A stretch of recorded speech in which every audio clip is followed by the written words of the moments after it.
बिस्मिल्लाहिर्रहमानिर्रहीम। आज हम डिस्कस करेंगे infinite series.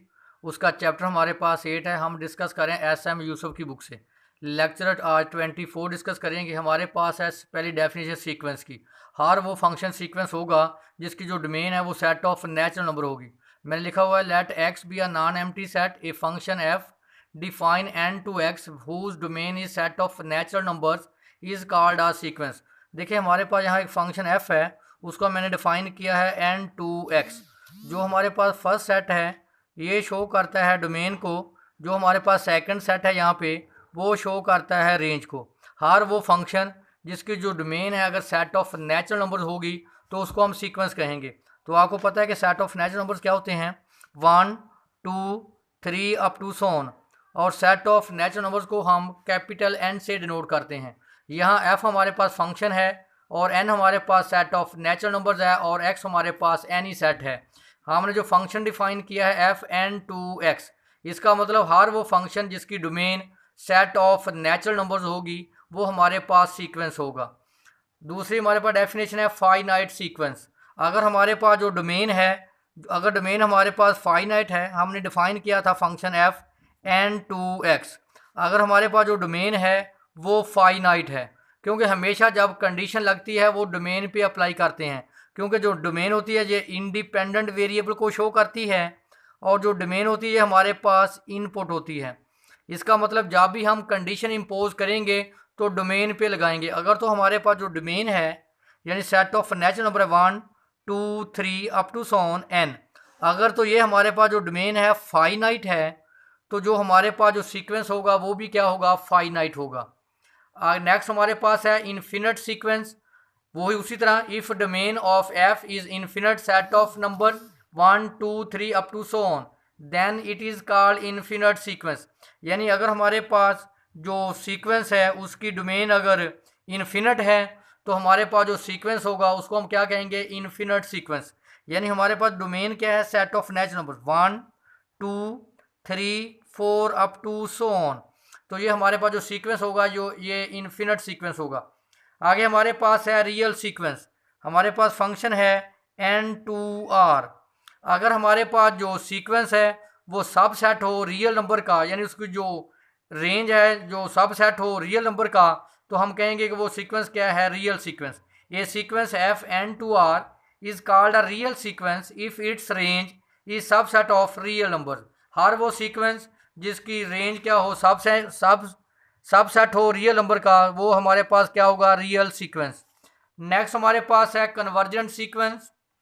A sequence A N is set to be converge if it's nth term approaches to definite numbers as n increases without bounded.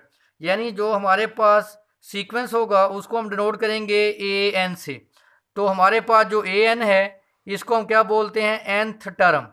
आपने पढ़ा था कि A1 आपके पास फर्स्ट टर्म होती है से डिनोट करते हैं A1 को, A2 को डिनोट करते हैं सेकेंड टर्म है, और A3 हमारे पास क्या है, थर्ड टर्म है, अप टू सोन AN हम शो करते हैं nth टर्म को।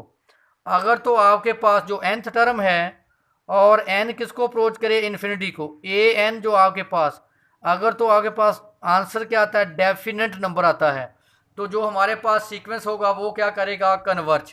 डाइवर्जेंट सीक्वेंस इसी तरह हमारे पास nth टर्म है और n क्या है, वेरी लार्ज नंबर है, n किसको अप्रोच करेगा, इन्फिनिटी को। अगर इसका नंबर क्या है, इनडेफिनेट नंबर आए, यानी किसको अप्रोच करे, माइनस इन्फिनिटी को या प्लस इन्फिनिटी को, तो जो हमारे पास सीक्वेंस होगा वो क्या करेगा, डाइवर्ज करेगा। बाउंडेड सीक्वेंस है, हर वो सीक्वेंस हमारे पास बाउंडेड होगा जिसकी लोअर बाउंड भी होगी और अपर बाउंड भी होगी। हमने लिखा है a sequence A N is said to be bounded sequence if and only if there is a positive number m। तो हमने लिखा है a n absolute less than equal to m। अगर हम एब्सलूट को ख़त्म करें, minus m less than equal to A N less than equal to m। देखें इसकी माइनस m इसकी क्या है, लोअर बाउंड है, और m इसकी क्या है, अपर बाउंड है। जैसे मैं फॉर एग्जांपल आप लिखते हैं साइन x लाइज करता है बिटवीन -1 एंड +1। जो +1 है ये इसकी अपर बाउंड है, जो -1 है ये इसकी क्या है, लोअर बाउंड है।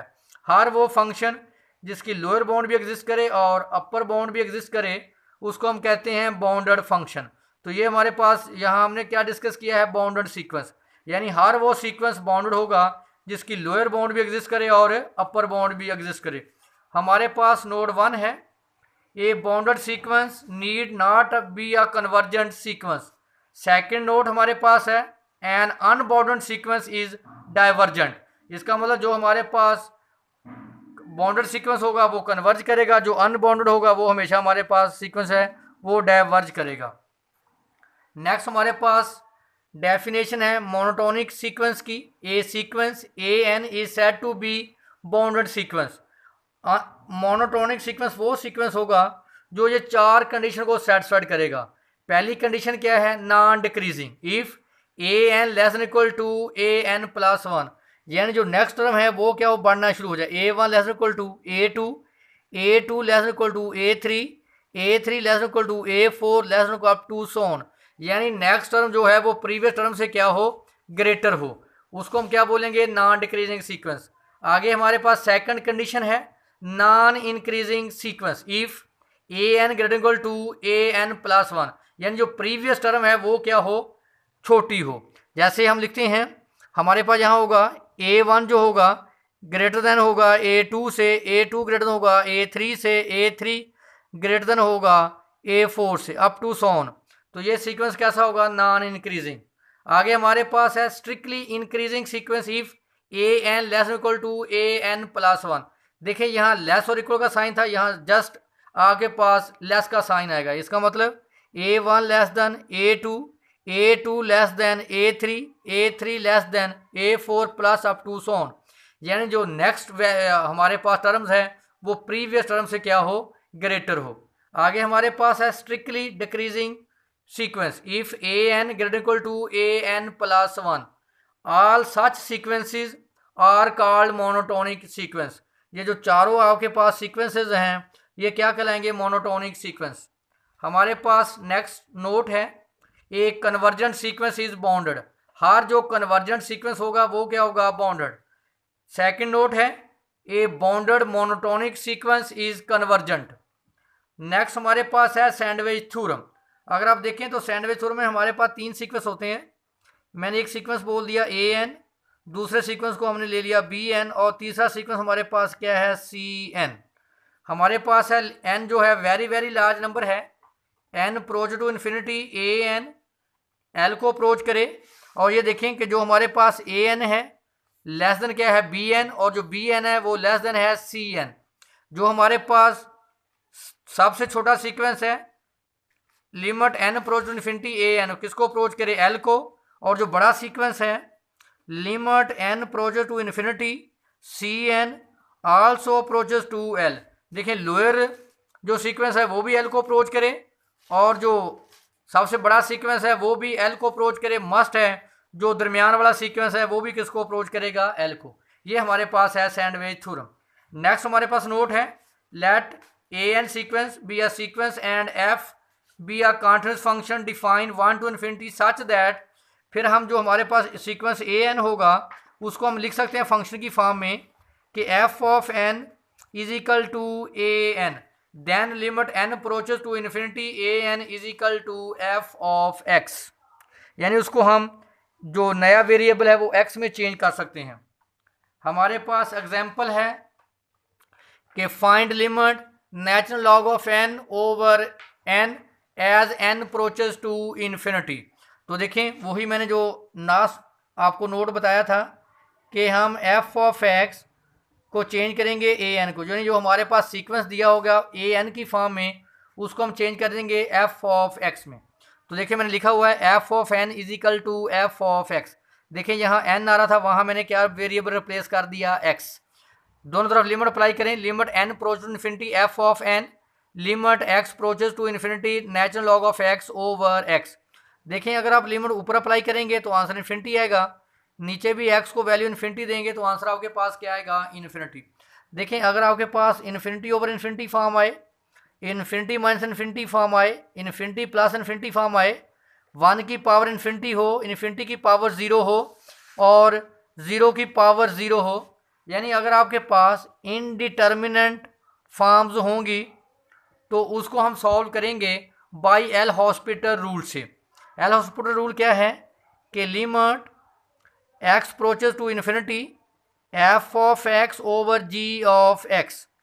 तो एल हॉस्पिटल रूल क्या है कि आप ऊपर वाले का डेरिवेटिव ऊपर अप्लाई कर दें, f dash of x over g dash of x. तो देखो मैंने एल हॉस्पिटल रूल अप्लाई किया, नेचुरल लॉग ऑफ एक्स का डेरिवेटिव 1 ओवर एक्स और 1 का एक्स का डेरिवेटिव 1, तो हमारे पास क्या आ गया 1 ओवर एक्स। अब आप अप्लाई करें इन्फिनिटी। आपने पढ़ा हुआ है कि समथिंग ओवर इन्फिनिटी क्या होता है 0 और समथिंग ओवर 0 क्या होता है इन्फिनिटी। तो देखें 1 ओवर इन्फिनिटी आंसर क्या आ जाएगा 0, विच इज़ डेफिनेट नंबर। आपने पढ़ा था कन्वर्जेंट सीक्वेंस की डेफिनेशन और डाइवर्जेंट की। अगर तो आंसर आए फाइनाइट नंबर यानी कोई डेफिनेट नंबर आए तो सीक्वेंस हमेशा क्या करेगा कन्वर्ज। आगे हम एक्सरसाइज डिस्कस करेंगे 8.1 एस.एम. यूसुफ की बुक से हम डिस्कस करें। तो हमारे पास गिवन है the nth term of a sequence is given, determine the sequence convergence और divergence, if its converge find its sum. अगर कोई सीक्वेंस कन्वर्ज करेगा तो हम उसका सम भी फाइंड आउट करेंगे। क्वेश्चन नंबर 2 है n-3 का फैक्टोरियल ओवर n-1 का फैक्टोरियल। तो आपको पता है कि लिमिट आपके पास इन्फिनिट सीरीज है तो लिमिट हमेशा आपके पास क्या होगी infinity. Limit n approaches to infinity n-3 का फैक्टोरियल ओवर n-1 का फैक्टोरियल। अगर आप लिमिट अप्लाई करेंगे तो ये आएगा इन्फिनिटी ओवर इन्फिनिटी फॉर्म। तो हम क्या करेंगे इसको कम करके लिखेंगे, n-1 के फैक्टोरियल को हम लिख सकते हैं n-1 n-2 इनटू n-3 का फैक्टोरियल। तो देखिए इसको कम करके लिखें, तो मैंने लिख दिया इसको कम करके। तो n-3 का फैक्टोरियल n-3 के फैक्टोरियल से कैंसिल, तो limit n approach to infinity 1 over n-1 n-2। तो देखें हमारे पास जो n आ रहा है वो कहाँ आ रहा है डिनोमिनेटर में। तो जब हम n की वैल्यू इन्फिनिटी पुट करेंगे तो देखें 1 ओवर इन्फिनिटी, तो आंसर क्या आ जाएगा 0। तो देखें जो हमारे पास लिमिट का जो लिमिटिंग वैल्यू आई वो क्या है डेफिनेट नंबर है। तो इसका मतलब जो हमारे पास सीक्वेंस है वो क्या करेगा कन्वर्ज। क्वेश्चन नंबर 5 है, वेरी वेरी इंपॉर्टेंट क्वेश्चन है ये कि n की पावर 1 ओवर n। तो आपको पता है जब वेरिएबल की पावर वेरिएबल हो तो वो हमारे पास क्या होती है एक्सपोनेंशियल फॉर्म। जब वेरिएबल की पावर वेरिएबल हो तो इसको सॉल्व करने के लिए हम पहले क्या अप्लाई करेंगे नेचुरल लॉग। मैंने लेट करके इसको y के बराबर ले लिया, y is equal to n की power 1 over n taking natural log on both sides. Natural log of y, जब हम नेचुरल लॉग ये लेंगे नेचुरल लॉग ऑफ n की पावर 1 ओवर n। तो आपने पढ़ा था लॉग की प्रॉपर्टी है पावर क्या आ जाएगी मल्टीपल बन जाएगी 1 over n natural log of n। तो देखें अब लिमिट अप्लाई कर दें, limit n approach to infinity natural log of y, limit n approach to infinity natural log of n over n। अगर अप्लाई करेंगे लिमिट इन्फिनिटी, ऊपर infinity आएगा और नीचे भी क्या आ जाएगा इन्फिनिटी। जब भी हमारे पास इनडिटर्मिनेट फॉर्म होगी तो हम हमेशा अप्लाई करेंगे एल हॉस्पिटल रूल। तो अप्लाई करें ऊपर वाले का ऊपर डेरिवेटिव, क्योंकि आपने पढ़ा हुआ है कि नेचुरल लॉग ऑफ एक्स का डेरिवेटिव क्या होता है 1 ओवर एक्स और एक्स का डेरिवेटिव 1। अब अप्लाई करें लिमिट, यहाँ पुट करें इन्फिनिटी 1 ओवर इन्फिनिटी, आंसर क्या आ जाएगा 0। तो जब देखें आपके पास क्या है log of natural log of y, जब लॉग दूसरी तरफ अप्लाई करेंगे तो क्या बन जाएगा एंटी लॉग। तो देखें हमारे पास आंसर आ गया log of y is equal to 0। तो y इज इक्वल टू जब ये लॉग इधर आएगा तो क्या बन जाएगा एंटी लॉग यानी e की पावर 0। तो आपको पता है कि e की पावर 0 तो आंसर क्या आएगा 1।